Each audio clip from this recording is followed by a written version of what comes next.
Réfléchir. Introduction. Libérer son esprit pour retrouver la paix intérieure. L'esprit humain possède une capacité merveilleuse à analyser, à planifier et à rêver, mais cette même force se transforme parfois en une prison mentale étouffante. L'ouvrage d'Anne Bogel, intitulé Ne pas trop réfléchir, s'attaque à ce fléau moderne qu'est la rumination incessante. Ce livre offre une bouffée d'air frais à tous ceux qui se sentent paralysés par la moindre décision, qu'il s'agisse de choisir un repas ou de réorienter sa carrière. Sa valeur unique réside dans son approche pragmatique et déculpabilisante, proposant des stratégies simples pour briser le cycle de l'épuisement mental. En remplaçant l'angoisse par l'action et la clarté, cette lecture devient un guide indispensable pour réapprendre à savourer le moment présent. Il est grand temps de laisser derrière soit les doutes superflus pour embrasser une vie plus sereine et intentionnelle. Chapitre 1. Pourquoi notre cerveau s'épuise-t-il à tourner en rond? Comprendre la mécanique de nos pensées excessives constitue la première étape indispensable pour s'en affranchir définitivement. La rumination mentale ne frappe pas au hasard.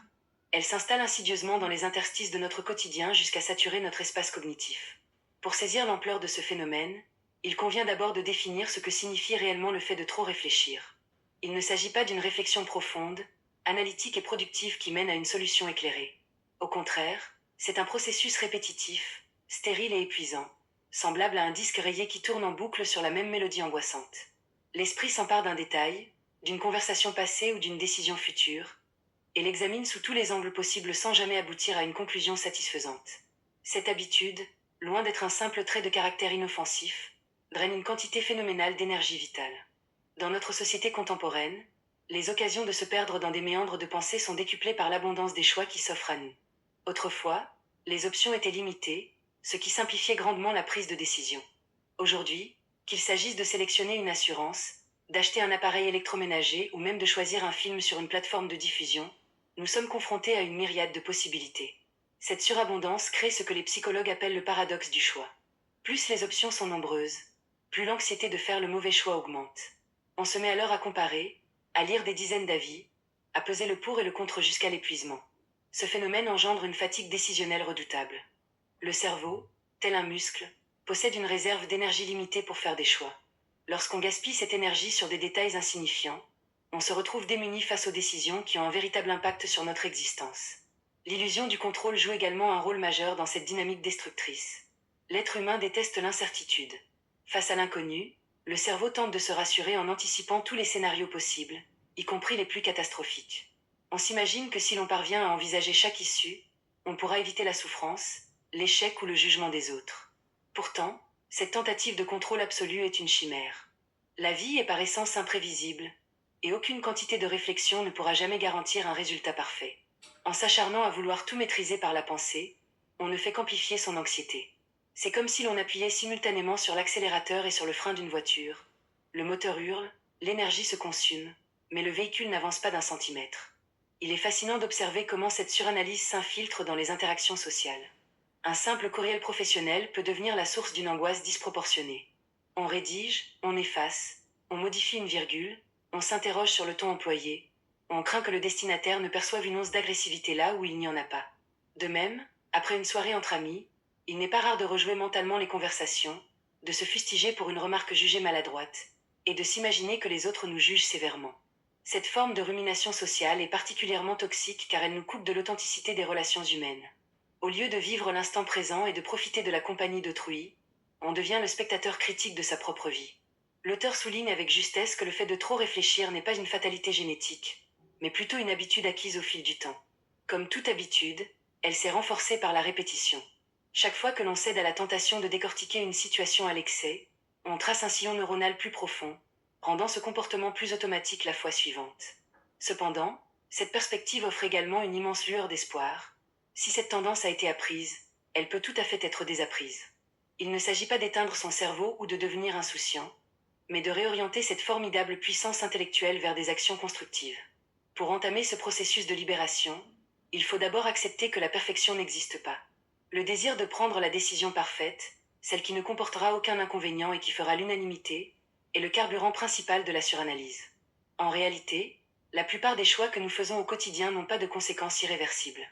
Si l'on choisit le mauvais plat au restaurant, l'expérience sera peut-être décevante, mais elle ne ruinera pas notre vie. Si l'on achète un vêtement qui s'avère finalement peu flatteur, il est toujours possible de le donner ou de le retourner. En relativisant l'importance de ces micro-décisions, On allège considérablement la pression que l'on s'inflige à soi-même.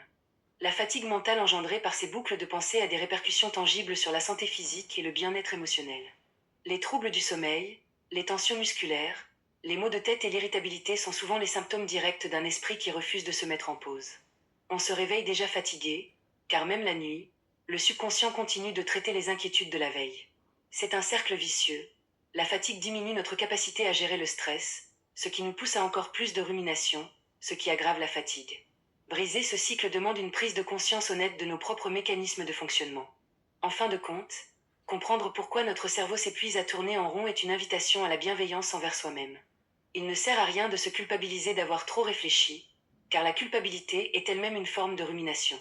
Il s'agit plutôt d'observer ce phénomène avec curiosité et détachement, comme un scientifique qui étudie une réaction chimique.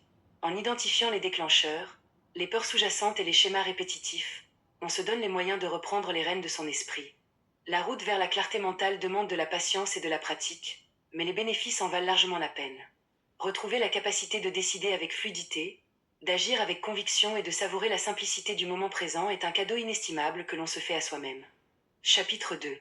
Comment identifier les spirales mentales avant de sombrer? La capacité à repérer les premiers signes d'une tempête intérieure permet d'éviter le naufrage émotionnel qui s'ensuit généralement. Il existe des signaux d'alarme subtils que notre corps et notre esprit émettent lorsque la machine s'emballe. Souvent, nous sommes tellement habitués à vivre avec un bruit de fond mental constant que nous ne remarquons même plus à quel point nos pensées sont devenues envahissantes. Pourtant, apprendre à diagnostiquer la rumination au moment précis où elle s'amorce est une compétence cruciale pour préserver son équilibre psychologique. Sans cette vigilance, on se retrouve rapidement prisonnier d'un labyrinthe d'inquiétudes dont il est bien difficile de s'extraire. Le premier indicateur d'une spirale mentale en formation est souvent d'ordre physique. Le corps, dans sa grande sagesse, réagit aux pensées angoissantes bien avant que l'intellect ne réalise ce qui se passe. Une respiration qui devient soudainement courte et superficielle, une tension qui s'installe dans la nuque ou les épaules, une sensation de nœud dans l'estomac ou une accélération du rythme cardiaque sont autant de manifestations tangibles d'un esprit en surchauffe. Ces symptômes physiologiques sont la réponse naturelle de l'organisme face à une menace perçue. Le problème réside dans le fait que cette menace n'est pas un danger réel et immédiat, comme un prédateur, mais une construction purement mentale, comme la peur d'échouer à une présentation ou l'appréhension d'une conversation difficile.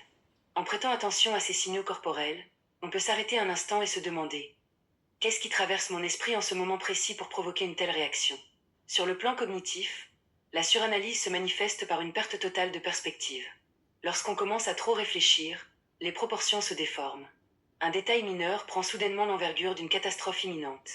On se met à élaborer des scénarios du pire, en enchaînant les suppositions négatives avec une logique implacable mais totalement infondée. Par exemple, si un collègue ne répond pas immédiatement à un message, l'esprit s'emballe. Il est fâché, j'ai dû faire une erreur dans mon dernier dossier, mon emploi est menacé, je vais me retrouver au chômage. Cette cascade de pensées catastrophistes est le signe indéniable que la raison a cédé la place à la panique irrationnelle. Reconnaître cette exagération permet de désamorcer la bombe avant qu'elle n'explose. Une autre caractéristique fondamentale de la rumination est son aspect circulaire. Contrairement à la résolution de problèmes, qui suit une trajectoire linéaire allant de l'identification de la difficulté vers la recherche de solutions puis l'action, la suranalyse tourne en rond. On se pose inlassablement les mêmes questions sans jamais avancer. Et si j'avais dit ceci? Pourquoi a-t-il réagi comme cela? Est-ce que j'ai fait le bon choix? Ces interrogations ne visent pas à trouver une réponse constructive. Elles agissent comme un mécanisme d'autoflagellation ou de doute perpétuel. Si l'on s'aperçoit que l'on rumine la même idée depuis plus de 10 minutes sans avoir dégagé la moindre piste d'action concrète, il est grand temps de tirer la sonnette d'alarme.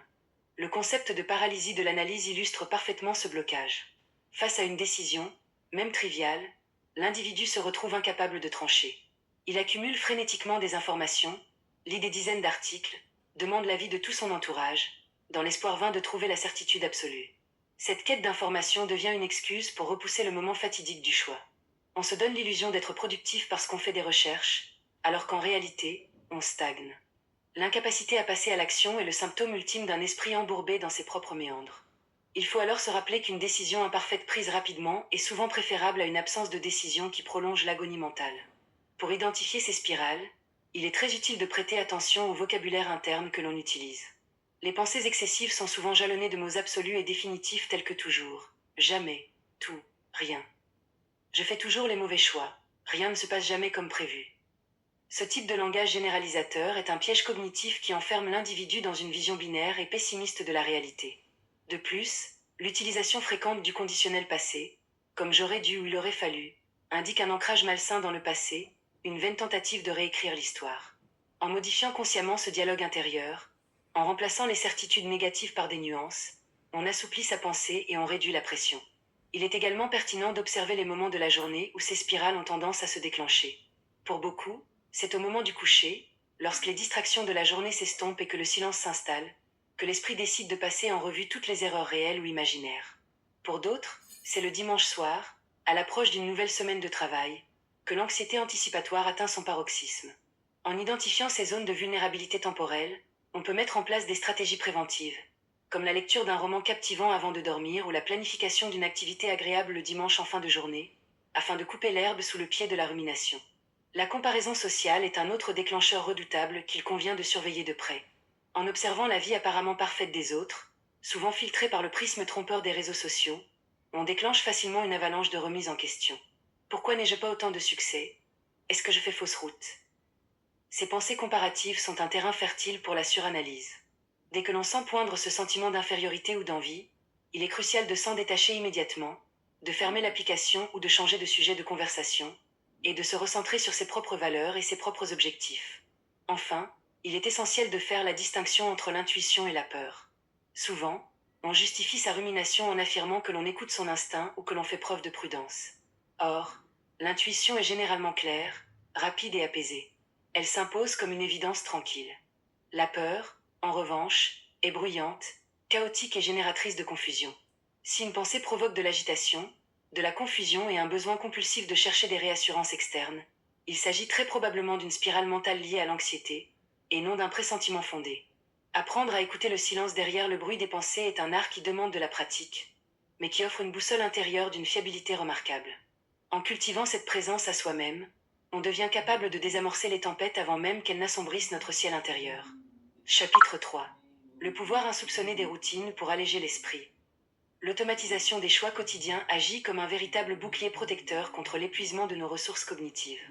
En instaurant des habitudes solides, on libère une énergie précieuse pour les décisions qui comptent véritablement. L'idée même de routine souffre souvent d'une mauvaise réputation. On l'associe à l'ennui, à la monotonie, à une vie dénuée de spontanéité et de fantaisie. Pourtant, lorsqu'elle est conçue de manière intentionnelle, la routine devient l'un des outils les plus puissants pour combattre la suranalyse. Elle offre un cadre sécurisant qui permet à l'esprit de se reposer, sachant que les aspects logistiques du quotidien sont déjà pris en charge. Le concept central ici est celui de la fatigue décisionnelle. Chaque jour, un être humain prend des milliers de décisions, allant des plus insignifiantes, comme le choix d'une paire de chaussettes, aux plus complexes, comme la gestion d'un conflit professionnel. Chaque choix, aussi minime soit-il, consomme une fraction de notre volonté et de notre clarté mentale. Arrivé à la fin de la journée, le réservoir est vide. C'est à ce moment-là que l'on devient incapable de décider ce que l'on va manger pour le dîner, que l'on cède aux impulsions ou que l'on se laisse submerger par des pensées angoissantes. En transformant les décisions récurrentes en routine automatique, on préserve ce précieux capital d'énergie pour les moments où l'on en a réellement besoin. L'une des stratégies les plus efficaces proposées par l'auteur consiste à décider une bonne fois pour toutes. Ce principe d'une simplicité enfantine possède un impact transformateur. Il s'agit d'identifier les domaines de la vie où l'on perd du temps à hésiter, et de fixer une règle immuable. Prenons l'exemple de l'habillement. De nombreuses personnes passent de longues minutes chaque matin devant leur penderie, essayant différentes tenues, doutant de leur apparence, ce qui génère du stress avant même que la journée n'ait commencé. Adopter un uniforme personnel ou préparer ses vêtements la veille au soir élimine totalement cette source d'anxiété matinale. On ne se demande plus ce que l'on va porter, la décision a déjà été prise. Ce principe s'applique à une multitude de situations quotidiennes. La planification des repas en est un excellent exemple. Se demander chaque soir à 18h ce que l'on va cuisiner est une source de tension universelle. En établissant un menu hebdomadaire fixe ou en instaurant des soirées thématiques régulières, on supprime le fardeau du choix quotidien. De même, on peut décider une fois pour toutes de la marque de dentifrice que l'on achète, du cadeau standard que l'on offre lors des anniversaires de collègues, ou du montant que l'on épargne chaque mois. Ces micro-décisions automatisées créent des îlots de certitude dans un océan d'incertitude, offrant à l'esprit des moments de répit bien mérités. Les routines matinales et vespérales jouent un rôle particulièrement crucial dans la régulation de l'humeur et de l'anxiété. La façon dont on commence sa journée donne le ton pour les heures à venir. Si l'on se réveille en sursaut, que l'on consulte immédiatement ses courriels et que l'on court dans tous les sens, on place d'emblée son système nerveux en état d'alerte. A l'inverse, une routine matinale douce et prévisible, qu'elle inclut quelques minutes de lecture, La préparation consciencieuse d'un café ou de légers étirements permet d'entrer dans la journée avec ancrage et sérénité. Le soir, une routine d'apaisement signale au cerveau qu'il est temps de ralentir. Éteindre les écrans à une heure fixe, préparer ses affaires pour le lendemain, lire quelques pages d'un livre apaisant, tout cela contribue à fermer les dossiers mentaux restés ouverts et à préparer un sommeil réparateur. Il est important de souligner que ces routines ne doivent pas devenir des carcans rigides. L'objectif n'est pas de se transformer en robot, mais de créer une structure de soutien. Si un imprévu survient, il est tout à fait possible de déroger à la règle. La flexibilité reste de mise. Cependant, avoir une ligne directrice par défaut permet de ne pas avoir à réinventer la roue en permanence. C'est paradoxalement cette structure qui rend la véritable spontanéité possible. Lorsqu'on ne s'inquiète plus des contingences matérielles, on est beaucoup plus disponible mentalement pour saisir une opportunité inattendue, pour s'engager pleinement dans une conversation passionnante ou pour s'émerveiller de la beauté d'un paysage. L'organisation de l'espace physique participe également à cet allègement mental. Un environnement encombré et désordonné est une source constante de stimuli visuels qui rappelle à l'esprit tout ce qui reste à faire. Chaque objet qui traîne est une décision non prise. Dois-je ranger ce courrier, jeter cet emballage, réparer cet outil? En instaurant des routines de rangement simples, comme la règle des 2 minutes qui consiste à accomplir immédiatement toute tâche prenant moins de ce temps, on maintient un environnement clair. Un espace dégagé favorise un esprit dégagé. Savoir exactement où se trouvent ses clés, ses documents importants ou ses lunettes évite les montées de panique inutiles et les retards générateurs de stress. La mise en place de ces habitudes demande un effort initial. Il faut accepter de consacrer du temps à l'organisation, à la réflexion sur ses propres fonctionnements et à la création de systèmes adaptés à son mode de vie. Il y aura inévitablement des ratés, des jours où la routine ne sera pas respectée. L'essentiel est de faire preuve d'indulgence envers soi-même et de reprendre le fil dès que possible. Au fil des semaines, ces nouveaux comportements s'ancreront dans le quotidien jusqu'à devenir une seconde nature. On constatera alors avec étonnement à quel point la vie semble plus fluide, plus légère. En définitive, le pouvoir des routines réside dans leur capacité à nous redonner le contrôle sur notre attention. L'attention est notre ressource la plus précieuse. En refusant de la gaspiller sur des choix triviaux, on la préserve pour ce qui donne véritablement du sens à l'existence. Les relations humaines, la créativité, l'apprentissage et la contemplation. Les routines ne sont pas des chaînes qui nous entravent, mais des fondations solides sur lesquelles on peut bâtir une vie riche, sereine et profondément intentionnelle, loin du tumulte épuisant de la suranalyse permanente. Chapitre 4. Fixer des limites claires pour protéger son énergie mentale. Ériger des barrières saines autour de son espace mental s'avère fondamental pour empêcher les sollicitations extérieures de dicter notre paix intérieure. Sans ces frontières, l'esprit devient une éponge absorbant toutes les inquiétudes environnantes. Dans un monde hyperconnecté où l'information circule à la vitesse de la lumière et où l'accessibilité permanente est souvent érigée en norme, protéger son attention relève presque de l'acte de résistance. Les personnes sujettes à la rumination sont particulièrement vulnérables à cette surcharge, car elles ont tendance à intérioriser les problèmes du monde entier, les humeurs de leur entourage et les exigences démesurées de la société. Apprendre à dire non, à filtrer les influences et à délimiter son territoire psychologique est une étape incontournable pour retrouver la sérénité. La première frontière à établir concerne notre consommation d'informations. Nous sommes bombardés quotidiennement par un flux ininterrompu de nouvelles, souvent anxiogènes, de notifications, de messages et de sollicitations publicitaires. Ce déluge numérique maintient le cerveau dans un état d'hypervigilance épuisant. Pour contrer cela, il est impératif d'imposer une véritable diète médiatique. Cela ne signifie pas se couper du monde ou vivre dans l'ignorance, mais plutôt choisir consciemment quand, comment et en quelle quantité on s'expose à l'information. Désactiver les notifications non essentielles sur son téléphone, définir des plages horaires spécifiques pour consulter ses courriels ou lire l'actualité, et bannir les écrans de la chambre à coucher sont des mesures d'hygiène mentale d'une efficacité redoutable. En reprenant le contrôle de ces flux, on empêche le monde extérieur de faire irruption sans y être invité dans notre sanctuaire intérieur. Au-delà de la technologie, il est tout aussi crucial de fixer des limites dans nos relations interpersonnelles. Les individus qui réfléchissent trop sont souvent dotés d'une grande empathie. Ils perçoivent les émotions des autres avec acuité et se sentent facilement responsables de leur bien-être. Cette qualité magnifique peut se transformer en fardeau si elle n'est pas canalisée. Il arrive fréquemment que l'on se laisse entraîner dans les drames d'autrui, que l'on passe des heures à analyser le comportement d'un proche ou que l'on s'épuise à vouloir résoudre des problèmes qui ne nous appartiennent pas. Apprendre à tracer une ligne claire entre ses propres responsabilités et celles des autres est libérateur. Cela implique d'accepter que l'on ne peut pas sauver tout le monde, que l'on n'est pas tenu d'avoir une opinion sur chaque conflit, et qu'il est légitime de prendre de la distance face à des personnes ou des situations toxiques. Savoir dire non est sans doute l'une des compétences les plus difficiles à acquérir, mais aussi l'une des plus protectrices. La peur de décevoir, de paraître égoïste ou de rater une opportunité pousse souvent à accepter des engagements que l'on regrette instantanément. S'ensuit alors une longue période de rumination où l'on s'en veut d'avoir dit oui, tout en cherchant désespérément une excuse pour se rétracter. Pour briser ce schéma, il faut s'entraîner à différer sa réponse. Face à une demande, au lieu de céder à la pression de l'immédiateté, on peut simplement répondre « Je dois vérifier mon emploi du temps, je te tiens au courant ». Cette simple phrase offre un espace de respiration inestimable. Elle permet d'évaluer la demande à froid, de consulter ses propres réserves d'énergie et de prendre une décision alignée avec ses véritables priorités. Et lorsque le refus s'impose, il doit être formulé de manière claire, polie et sans justifications excessives. Car se justifier à outrance ouvre la porte à la négociation et à la culpabilité. Une approche novatrice proposée pour matérialiser ces limites est la création d'une liste des choses à ne pas faire. Nous sommes tous familiers avec la traditionnelle liste de tâches, qui s'allonge souvent de manière décourageante. La liste des choses à ne pas faire, en revanche, agit comme un garde-fou. Elle répertorie les comportements, les habitudes ou les situations que l'on a identifiées comme étant des déclencheurs de stress et de suranalyse. On peut y inscrire des résolutions telles que ne pas consulter ses messages professionnels après 20 heures, ne pas s'engager dans des débats politiques sur les réseaux sociaux, ne pas faire les courses le samedi après-midi, ou encore ne pas donner de conseils non sollicités. Avoir cette liste noire sous les yeux aide à rester vigilant et à ne pas retomber dans les vieux pièges par simple automatisme. Il est également indispensable de fixer des limites envers soi-même, et plus particulièrement envers son propre perfectionnisme. L'exigence de perfection est un tyran intérieur qui ne connaît aucun repos. Elle nous pousse à réviser un document 10 fois, à nettoyer une maison déjà propre avant de recevoir des invités, ou à repousser indéfiniment le lancement d'un projet par peur qu'il ne soit pas irréprochable. Pour protéger son énergie, il faut apprendre à définir ce qui est suffisamment bien. Dans la grande majorité des situations, un travail accompli à 80% de nos capacités est amplement suffisant et remplit parfaitement son objectif. Les 20% restants exigent un effort disproportionné qui draine nos ressources pour un bénéfice marginal. Accepter l'imperfection n'est pas un signe de paresse, mais une preuve de sagesse et de gestion intelligente de son énergie.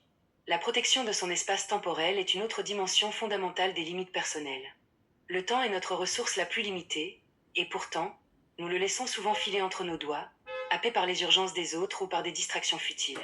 Bloquer des plages horaires dans son agenda pour le repos, la réflexion, les loisirs ou simplement pour ne rien faire, est une nécessité absolue. Ces moments de vide ne sont pas du temps perdu, ils sont le terreau indispensable à la régénération de l'esprit. Il faut défendre ces plages de repos avec la même ferveur que l'on défendrait un rendez-vous professionnel crucial. Si l'on ne respecte pas son propre temps, personne d'autre ne le fera à notre place. En instaurant ces différentes limites, on crée un environnement mental sécurisé. On cesse d'être ballotté par les vents contraires des sollicitations externes et des exigences internes démesurées. Ce processus demande du courage, car il implique parfois de déplaire ou de bousculer les habitudes de son entourage. Cependant, les bénéfices sont immenses.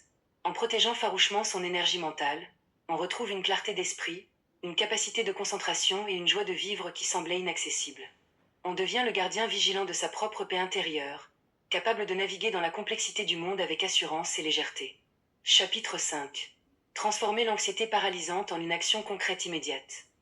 L'antidote le plus puissant contre la paralysie de l'analyse réside dans la mise en mouvement, même si celle-ci semble imparfaite ou minuscule. L'action dissipe le brouillard des doutes et ancre l'esprit dans la réalité tangible. Lorsqu'on est englué dans la rumination, le cerveau tourne à vide, générant des scénarios hypothétiques qui n'ont aucune prise sur le monde réel. Plus on réfléchit, plus la montagne semble insurmontable, et plus la peur de l'échec ou de l'erreur grandit. C'est un état de pétrification mentale où l'on se sent incapable de faire le moindre choix. Pour briser ce sortilège, il faut comprendre que la clarté ne précède pas l'action, elle en découle. C'est en agissant que l'on obtient les informations nécessaires pour ajuster sa trajectoire. Face à un projet d'envergure, une décision de vie importante ou même une tâche ménagère repoussée depuis des semaines, l'esprit a tendance à envisager l'ensemble du processus d'un seul bloc. Cette vision globale est écrasante. Si l'on doit désencombrer une maison entière, l'ampleur de la tâche donne le vertige et pousse à l'inaction. La stratégie salvatrice consiste à réduire la focale et à se concentrer uniquement sur la prochaine étape logique.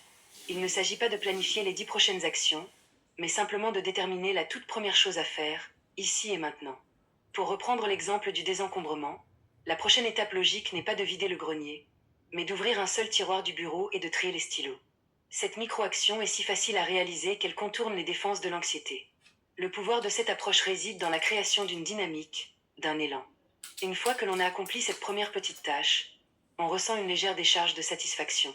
Le cerveau enregistre une victoire, aussi modeste soit-elle. Cette énergie positive donne le courage d'entreprendre la deuxième étape, puis la troisième.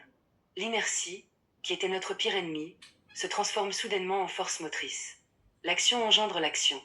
De plus, en se confrontant à la réalité matérielle de la tâche, on s'aperçoit souvent que les obstacles imaginés par notre esprit anxieux étaient largement exagérés. La réalité est rarement aussi terrifiante que les fictions élaborées par la rumination. Il est essentiel de déconstruire le mythe de la décision parfaite. L'une des raisons principales pour lesquelles on hésite tant à agir est la croyance erronée qu'il n'existe qu'un seul bon chemin, et que tout autre choix mènera au désastre. Cette vision binaire de la vie est profondément paralysante. En réalité, la plupart des décisions sont réversibles ou, du moins, ajustables en cours de route. Si l'on choisit une stratégie marketing pour son entreprise et qu'elle ne donne pas les résultats escomptés, on peut l'analyser, en tirer des leçons et pivoter vers une autre approche. L'erreur n'est pas une fatalité, c'est une donnée inhérente à tout processus d'apprentissage. Accepter de se tromper, c'est s'octroyer la liberté d'essayer. Le coût de l'inaction, fait de regrets et d'opportunités manquées, est presque toujours supérieur au coût d'une décision imparfaite. Pour faciliter le passage à l'acte, il est parfois utile de s'imposer des contraintes artificielles, notamment des limites de temps. La loi de Parkinson stipule que le travail s'étale de façon à occuper le temps disponible pour son achèvement. Si l'on se donne une semaine pour rédiger un rapport, on passera 6 jours à s'inquiéter, à faire des recherches superflues et à peaufiner des détails insignifiants. Si l'on se donne 2 heures, on ira à l'essentiel. Utiliser un minuteur pour se forcer à prendre une décision ou à accomplir une tâche dans un délai imparti est une technique redoutable pour court-circuiter la suranalyse. On se dit, j'ai 15 minutes pour choisir le cadeau d'anniversaire, une fois le temps écoulé, j'achète la meilleure option trouvée et je passe à autre chose. Cette urgence artificielle oblige le cerveau à trancher. L'expérimentation est une autre posture mentale extrêmement libératrice. Au lieu de considérer un choix comme un engagement définitif et solennel, on peut l'aborder comme une simple expérience. Si l'on hésite à s'inscrire à un cours de théâtre par peur du ridicule, on peut se dire « Je vais juste essayer la première séance pour voir comment je me sens, sans aucune obligation de continuer. » Cette formulation abaisse considérablement la pression. Elle transforme une décision lourde de conséquences en une exploration ludique. L'esprit curieux remplace l'esprit craintif. En adoptant cette mentalité de scientifique qui teste des hypothèses dans le laboratoire de sa propre vie, on dédramatise l'action et on s'ouvre à la découverte. Il arrive cependant des moments où l'anxiété est si forte qu'elle provoque un véritable blocage physique. Dans ces instants de panique aiguë, l'action concrète peut prendre la forme d'un retour au corps. L'esprit est en partie en vrille dans les sphères de l'abstraction. Il faut le ramener sur terre par des sensations physiques fortes. Faire une marche rapide, prendre une douche froide, faire quelques exercices de respiration profonde ou même accomplir une tâche manuelle répétitive comme faire la vaisselle ou jardiner. Ces actions physiques simples agissent comme un bouton de réinitialisation pour le système nerveux. Elles obligent l'attention à se focaliser sur le moment présent, sur le mouvement des muscles, sur la sensation de l'eau ou de la terre, coupant ainsi le flux des pensées angoissantes. Enfin, il est crucial de célébrer chaque passage à l'action, indépendamment du résultat obtenu. Le simple fait d'avoir osé, d'avoir rompu le cycle de la rumination pour poser un acte concret dans le monde, est une victoire en soi. En se félicitant pour son courage et sa détermination, on renforce positivement ce comportement. On envoie un message clair à son cerveau. L'action est gratifiante, l'action est sûre. Petit à petit, la balance penche. La peur de l'inconnu s'atténue, remplacée par la confiance en sa propre capacité à rebondir et à s'adapter. L'anxiété paralysante perd son emprise, laissant place à une vie dynamique, riche en expériences et en apprentissage continu. Chapitre 6. Cultiver les petits rituels qui ramènent la joie quotidienne. Réintroduire des moments de plaisir simples dans son emploi du temps permet de court-circuiter les pensées sombres et de raviver l'étincelle du quotidien. Ces parenthèses enchantées agissent comme des ancrages salvateurs lorsque l'esprit menace de s'envoler. La rumination mentale est une voleuse de joie impitoyable. Elle nous arrache au moment présent pour nous projeter dans un futur hypothétique ou nous retenir prisonniers d'un passé révolu. Pendant que l'on s'inquiète de ce qui pourrait arriver demain, on passe à côté de la beauté qui s'offre à nous aujourd'hui. Pour contrer cette tendance, il ne suffit pas de lutter contre les pensées négatives. Il faut activement cultiver des expériences positives capables de saturer notre attention de douceur et d'émerveillement. L'importance des expériences sensorielles ne saurait être sous-estimée dans cette quête de présence. Le cerveau analytique fonctionne dans l'abstraction, tandis que les sens nous ramènent inexorablement à la réalité physique. S'engager consciemment dans des activités qui sollicitent la vue, l'ouïe, l'odorat, le goût ou le toucher est un moyen direct de faire taire le bavardage mental. L'auteur évoque avec justesse des gestes d'une grande simplicité, comme le fait d'acheter un bouquet de fleurs fraîches pour égayer son espace de travail. Ce n'est pas une dépense frivole, c'est un investissement dans sa santé mentale. La couleur éclatante des pétales, le parfum délicat qui embaume la pièce, la texture des feuilles, tout cela offre à l'esprit un point de focalisation apaisant, une beauté tangible qui contraste avec la laideur des inquiétudes imaginaires. La création de petits rituels quotidiens constitue une armature solide pour soutenir la joie.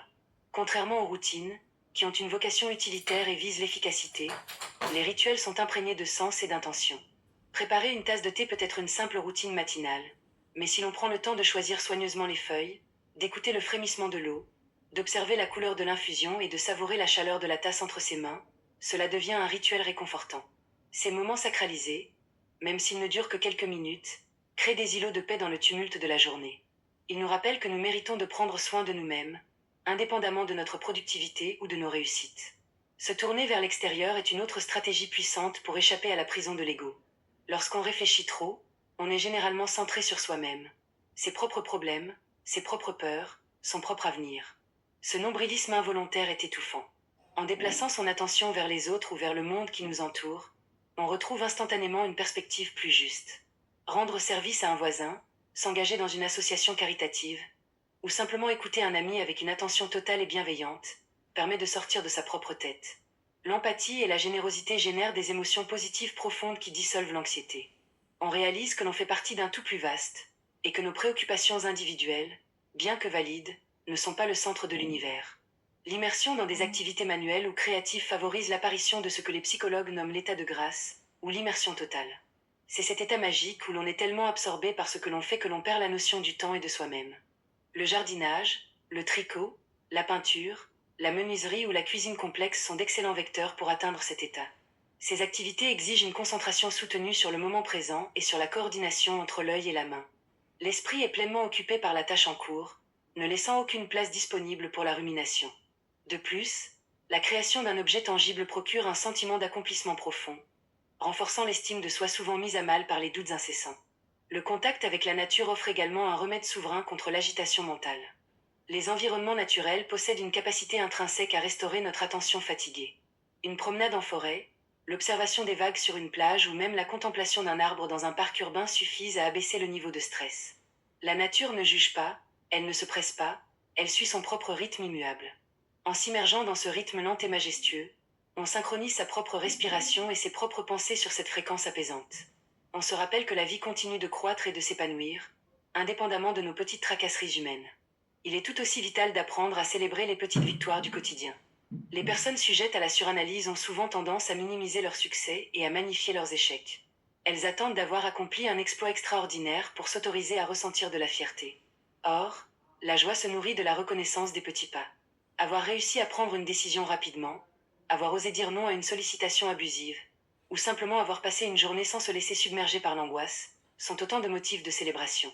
Tenir un journal de gratitude, où l'on note chaque soir 3 choses positives de la journée, permet d'entraîner son cerveau à repérer la lumière plutôt que l'obscurité. En fin de compte, cultiver la joie est un acte de rébellion douce contre la tyrannie de la rumination. C'est affirmer que notre bonheur ne dépend pas de la résolution parfaite de tous nos problèmes ni de la maîtrise absolue de notre avenir. La joie se trouve dans les interstices, dans les détails minuscules et merveilleux qui parsèment notre chemin. En s'autorisant à savourer un bon repas, à rire aux éclats avec un proche ou à s'émerveiller devant un coucher de soleil, on réclame son droit à vivre pleinement. On transforme son esprit, d'une machine à générer de l'angoisse, en un réceptacle capable d'accueillir la beauté du monde avec gratitude et légèreté. Chapitre 7. Bilan. Le véritable aboutissement de ce cheminement intérieur consiste à embrasser notre nature faillible tout en cultivant une foi inébranlable en notre capacité d'adaptation. C'est dans cette acceptation que réside la clé d'une existence sereine et épanouie. Au terme de cette exploration des mécanismes de la pensée excessive et des stratégies pour s'en libérer, une vérité fondamentale émerge. Le but n'est pas de devenir une personne qui ne doute jamais, ni de mener une vie exempte de toute erreur. Une telle ambition serait non seulement irréaliste, mais elle constituerait en elle-même une nouvelle forme de perfectionnisme toxique. L'objectif véritable est de changer sa relation à l'incertitude et de développer une résilience douce face aux aléas de l'existence. Renoncer à l'illusion du résultat idéal est une étape libératrice. Pendant des années, l'esprit s'est épuisé à calculer toutes les variables pour garantir un atterrissage en douceur à chaque décision. Il faut désormais accepter que la vie est par nature désordonnée, imprévisible et souvent chaotique. Les plans les mieux élaborés peuvent dérailler à cause d'un grain de sable imprévu, tandis que des choix faits sur un coup de tête peuvent mener à des opportunités merveilleuses. En lâchant prise sur le besoin de contrôler le résultat final, on se libère d'un poids immense. On comprend que notre seule véritable responsabilité réside dans l'intention que l'on met dans nos actions et dans l'intégrité de nos choix au moment où nous les faisons. Le reste appartient aux circonstances. Cette acceptation de l'imperfection s'accompagne nécessairement d'un renforcement de la confiance en soi. La rumination est, au fond, un manque de foi en sa propre capacité à faire face à l'adversité. On réfléchit trop parce que l'on craint de ne pas savoir gérer les conséquences d'un mauvais choix. Pour inverser cette dynamique, il faut se remémorer toutes les fois où l'on a su rebondir, s'adapter et trouver des solutions face à des situations difficiles. L'être humain possède des ressources insoupçonnées de créativité et de résilience. En cultivant cette certitude intime que, quoi qu'il arrive, on saura faire face, le besoin d'anticiper chaque catastrophe potentielle s'évanouit naturellement. On passe d'une posture défensive, basée sur la peur, à une posture d'ouverture, basée sur la confiance. Le chemin vers la guérison de la suranalyse n'est pas linéaire. Il est jalonné de rechutes, de moments de fatigue où les vieux démons de l'inquiétude refont surface. Il est crucial d'aborder ces moments avec une immense bienveillance envers soi-même. S'autoflageller parce que l'on a passé une heure à ruminer sur un détail insignifiant ne fait qu'ajouter de la souffrance à la souffrance. Il convient plutôt d'observer cette rechute avec indulgence, de se dire « Tiens, mon esprit a recommencé à tourner en boucle, c'est normal, je suis fatigué aujourd'hui », puis d'appliquer doucement l'une des stratégies apprises, comme se concentrer sur la prochaine étape logique ou s'immerger dans une activité manuelle. La douceur est une arme bien plus efficace que la dureté pour modifier des habitudes mentales profondément ancrées. Il est également important de reconnaître que la sensibilité et l'esprit analytique, qui sont souvent à l'origine de la rumination, sont en réalité de magnifiques qualités lorsqu'elles sont bien canalisées.